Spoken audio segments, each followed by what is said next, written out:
next lab we are seeing is Google Cloud pops up topics using Python. Click on Start Lab.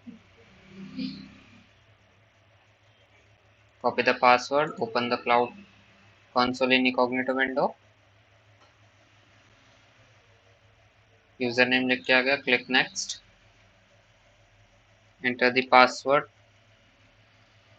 Click on I understand. Click on Agree and continue. Activate your Cloud Shell.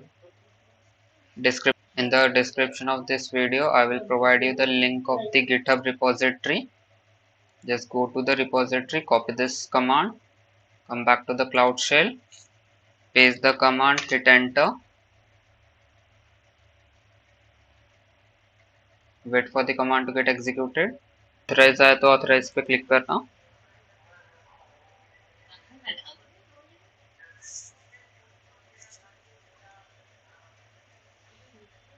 Command execute हो चुका है.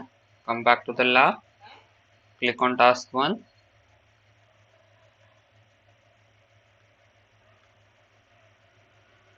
In the task 4, click on check my progress. Task 5, check my progress. And we have completed this lab. यहाँ से जो remaining है वो check my progress कर लेना. And we have got 100 on 100. Click on end lab. Click on submit.